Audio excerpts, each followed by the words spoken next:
கன்னியாகுமரி பகவதி அம்மன் அருளுடன் எனக்கு இந்த ஜோதிடத்தை கற்றுக் கொடுத்த அனைத்து குருமார்களையும் வணங்கி இந்த பதிவினை பதிவு செய்கிறேன்.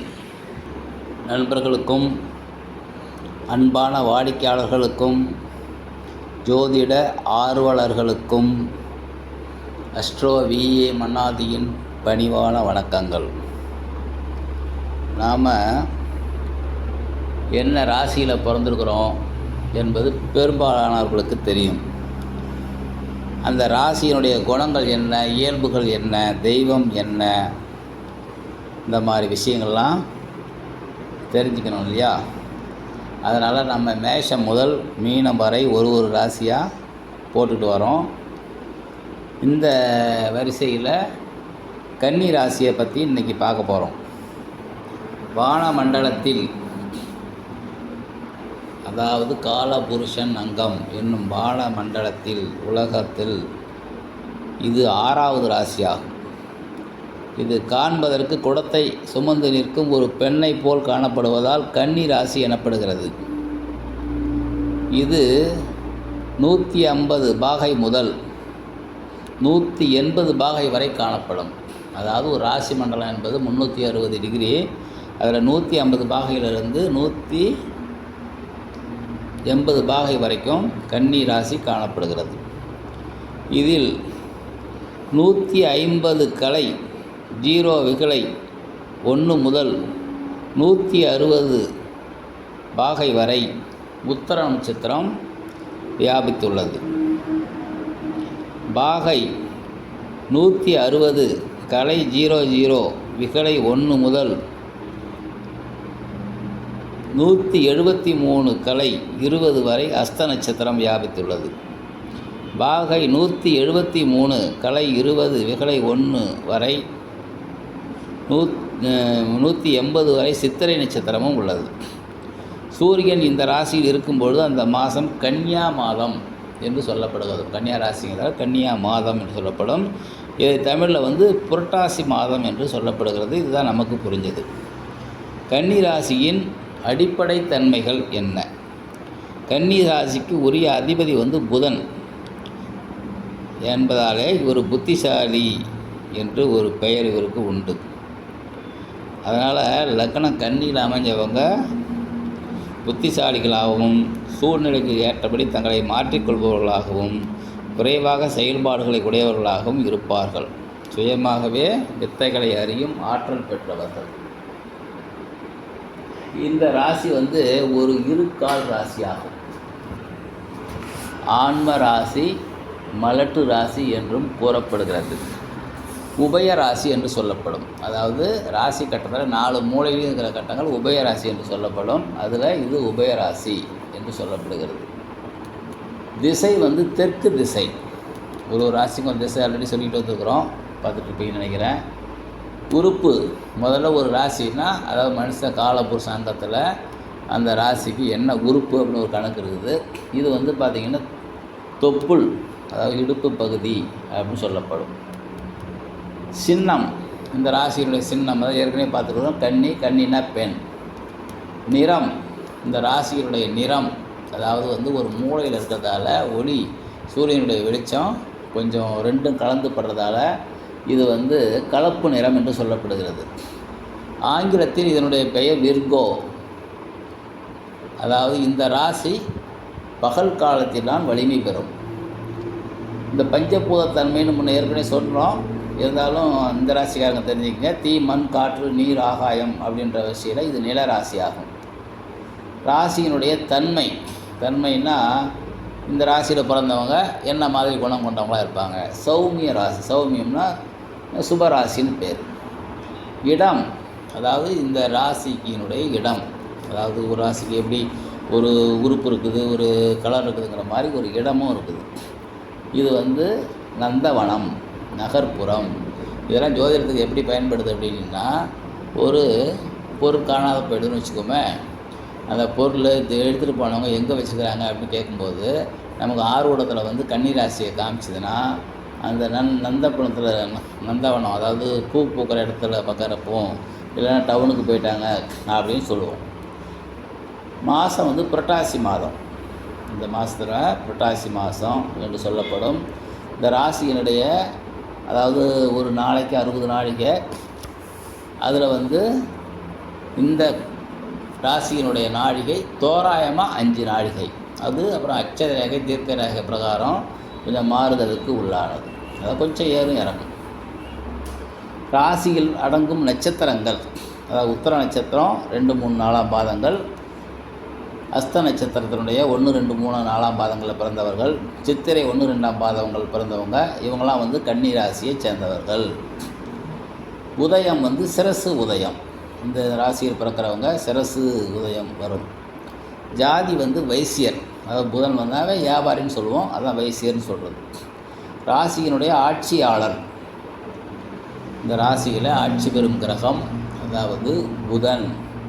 ராசியினுடைய உச்ச அதிபதியும் புதன் தான். உச்சம்னா இந்த ராசியில் உச்சம் பெறுபவர், அதாவது பலமான ஒரு இடத்தை அவர் வீட்டில் அவரே பெறுகிறார்.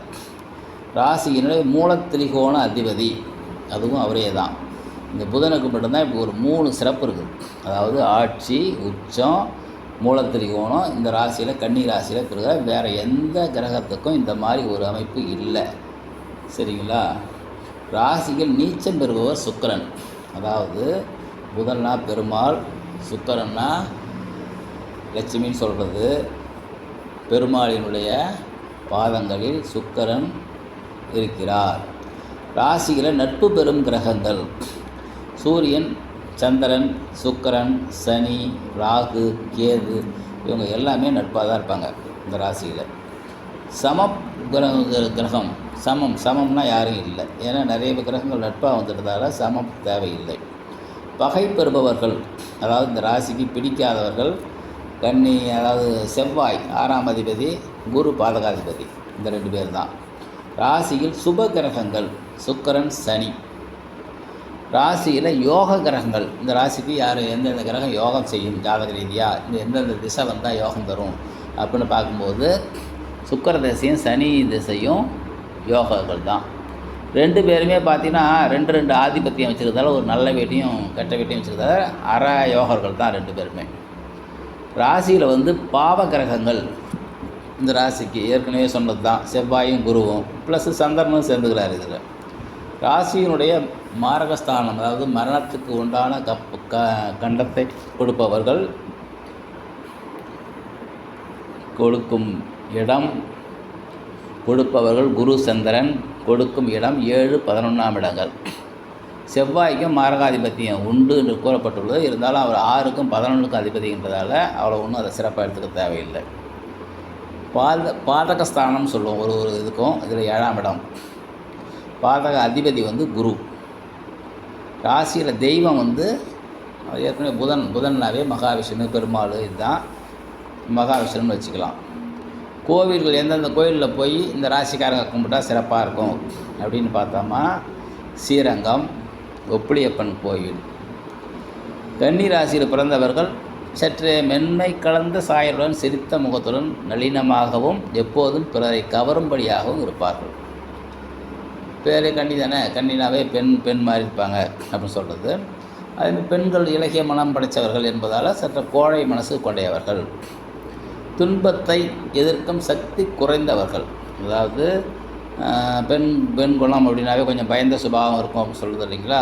உண்மையான, அதாவது ஆண் ராசியில் பெண் பிறகுது உண்டு, பெண் ராசியில் ஆண் பிறகுது உண்டு.